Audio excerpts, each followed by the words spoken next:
piston tombe bien au fond du cylindre. C'est plus qu'à isoler ici. Et pour être sûr qu'il n'y a pas de problème,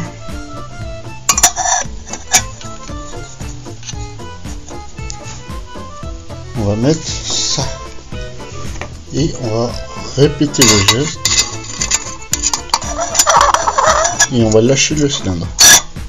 Voilà, le bois il tombe bien, donc il n'y a plus qu'à isoler et attendre que ça sèche. Après on percera ici, ici, ici. Et le moteur sera prêt.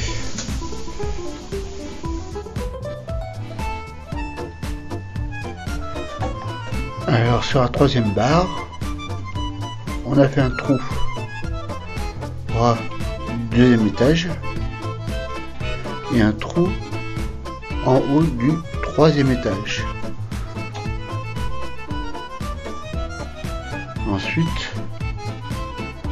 les deux trous sont percés ensuite. Celui du bas est percé ensuite. Comme ça, il n'y a pas d'erreur. Ici, c'est pareil. Ça a été collé au joint. On a mis le deuxième capot. On a mesuré la longueur de la barre et on a percé au centre de la boîte et de la plaque d'aluminium. Ensuite, une fois que ces deux ont été percés, on a percé ici pour que l'empreinte de la boîte et de la barre d'aluminium soit exacte. On a percé ici. En tout, on a fait 3 opérations. Première barre,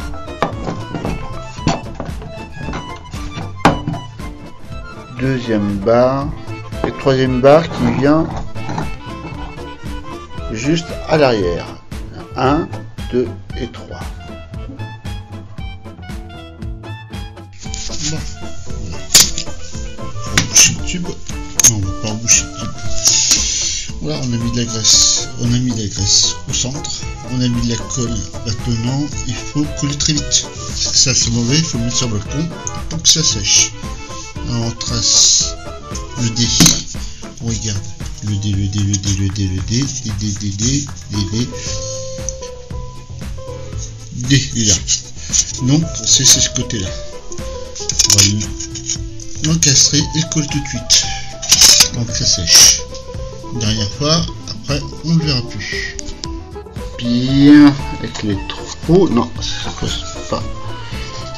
Voilà, on écrase bien. On écrase bien et on va vite fixer les pattes avant que ça sèche. Et il y a les trous.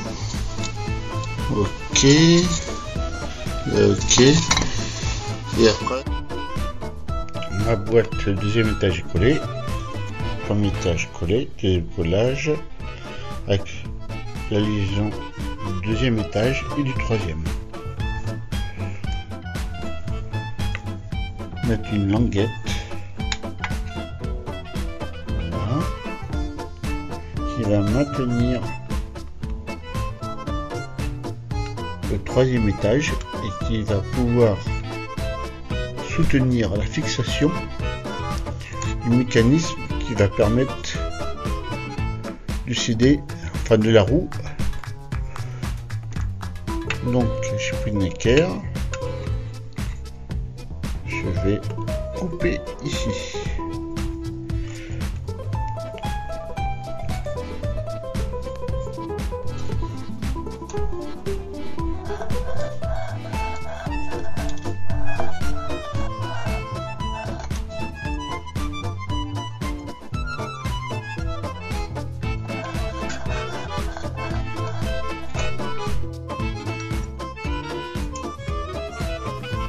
Dans une barre en aluminium, j'ai plié un morceau en Z.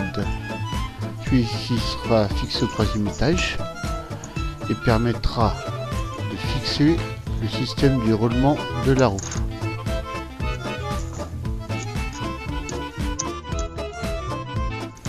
C'est là où va passer le vilebrequin, ainsi que la tige de la roue, et tout le mécanisme qui permet de faire fonctionner le moteur.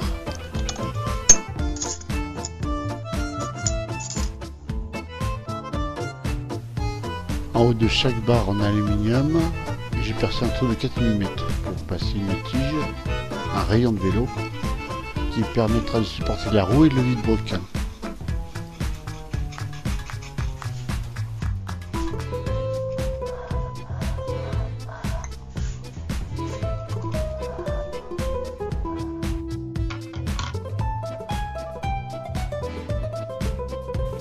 Au bout du rayon de vélo, il y a un pas de vis de 2,5. J'ai soudé le bout avec de l'étain et c'est ça qui va permettre de maintenir la roue. C'est une roue en plastique que j'ai choisi et derrière cette roue je vais pouvoir fixer plus tard, si j'en ai envie, un mini générateur.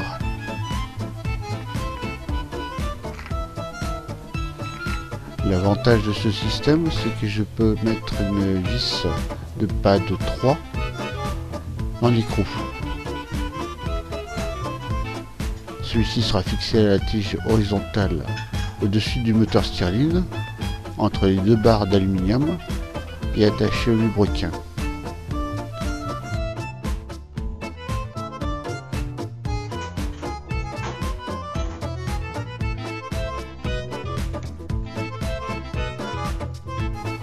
On peut voir que le vilebrequin joue bien son rôle. Le rayon de vélo qui sert d'axe central horizontal est à l'intérieur des deux barres en aluminium fixées au 3e étage. Un peu de graisse.